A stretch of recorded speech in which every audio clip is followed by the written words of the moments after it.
ভোলা জেলার চর কুকরিমুকরি, যাকে বলা হয় বাংলাদেশের দ্বিতীয় সুন্দরবন। আজকে যাব এই কুকরিমুকরি এবং আপনাদেরকে জানাবো এখানে যেতে কত টাকা খরচ হয় এবং কোন জায়গা থেকে যাবেন, গিয়ে বা কোথায় থাকবেন, সবকিছু থাকছে এই ভিডিওতে। হ্যালো এভরিওয়ান, আসসালামু আলাইকুম। বরাবর মতো চলে আসলাম নতুন একটি ভিডিওতে। এখন সময় সকাল 7টা আর আমাদের গন্তব্য চর কুকরিমুকরি। আমাকে যেতে হবে সকাল 7:30টার ভিতরে বাংলা বাজারে। সেখান থেকে আমাকে একটা বড় ভাই রিসিভ করে নিয়ে যাবে চরপেশন চর কুকরিমুকরি। যেহেতু খুব সকালবেলা রওনা দিয়েছি আর এই টাইমটাতে সকল বাজার ঘাটের অবস্থা কিন্তু একদম ঠান্ডা, শান্ত, নিরিবিলি থাকে, যেটা আমরা ভিডিওতেই দেখতে পাচ্ছি।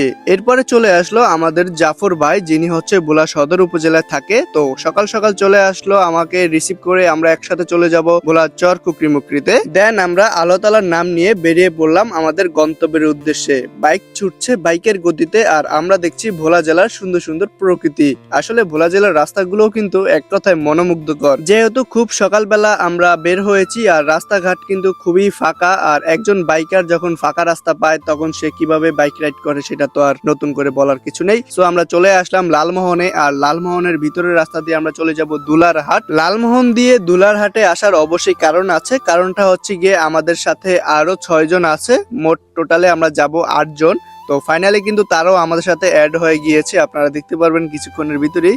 এই যে দেখতে পাচ্ছেন আমাদের সাবিন ইসলাম ভাই, আরো অনেকেই যাদের নাম আমি মনে রাখতে পারি নাই। তো যাই হোক, আমরা এখান থেকে আবারও আমাদের যাত্রা শুরু করে দিলাম, মানে দুলারহাট থেকে। দেন আমরা চলে আসলাম ফাইনালি মায়া ব্রিজ, যে ব্রিজটা চরপেশন উপজেলার সবার মাঝে খুবই পরিচিত একটি ব্রিজ। আর সেই মায়া ব্রিজ পেরিয়ে আমরা খামার বাড়ির সামনে দিয়ে ফাইনালি আমরা চলে আসলাম কচ্ছপিয়া লঞ্চ ঘাটে, যেই লঞ্চ ঘাট থেকে আমরা রওনা দিব ভোলা চর কুকরিমুকরির উদ্দেশ্যে। অনেকে বাইক কিংবা অন্যান্য যানবাহন নিয়ে আসলে আপনারা চিন্তা করেন যে এগুলো কোথায় রাখবেন। আপনাদের জন্য সুব্যবস্থা করা আছে, কারণ এখানে একটা মাদ্রাসা আছে। এই অত্র মাদ্রাসার পার্কিং করার মতো একটা জায়গা আছে, যেখানে আপনার বাইক কিংবা অন্যান্য গাড়ি রেখে গেলে একদিন কিংবা যে কয়দিনের জন্যই রাখেন 100 টাকা করে দিতে হবে, আর এই টাকাটা অত্র মাদ্রাসার কাজে ব্যবহৃত হবে। এখানে এসে আমরা কিছু হালকা পাতলা নাস্তা করে এখন আমরা রওনা দিব চর কুকরিমুকরির উদ্দেশ্যে। আরেকটা তথ্য আপনাদেরকে জানিয়ে রাখি, এই কচ্ছপিয়া লঞ্চ ঘাটে ছোট ছোট লঞ্চ এবং স্পিড বোট সবকিছুই আছে। আপনাদের যেভাবে সুবিধা হয় আপনারা ওইভাবেই যেতে পারবেন, এবং এই ঘাট থেকে আপনারা যেতে পারবেন চর কুকরিমুকরির নারকেল বাগান, তারুয়া সমুদ্র সৈকত, চর হেয়ার এবং নিজুম দ্বীপে।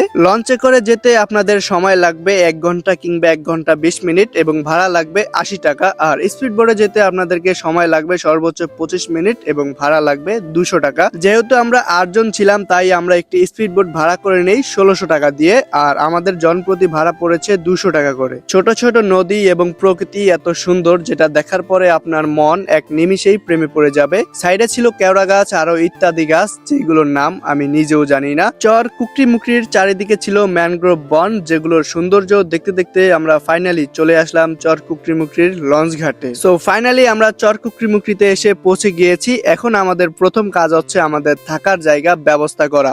যদি আমরা শীতকালে আসতাম তাহলে হয়তো নদীর সাইডে ক্যাম্প তৈরি করে থাকতে পারতাম, যেটা বরাবরই সবাই করে থাকে চর কুকরিমুকরিতে এসে। এখন আমরা রওনা দিয়ে দিলাম চর কুকরিমুকরিতে থাকার জায়গা ব্যবস্থা করার জন্য।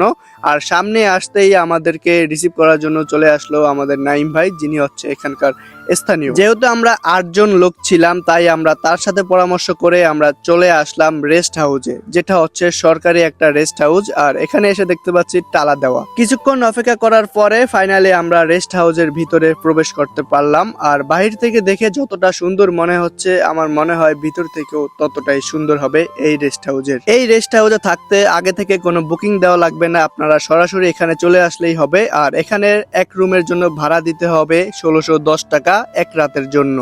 আর যদি আপনারা 4 জন থাকেন তাহলে আপনাদের ভাগে পড়বে 400 টাকা। এখানে প্রতিটা রুমের ভিতরেই আপনারা এসি পেয়ে যাবেন, টিভি পেয়ে যাবেন, এক কথায় 3 স্টার হোটেলের মতো। সো এটার পরিবেশ দেখেই বুঝতে পারছেন এটার সার্ভিস কেমন হবে।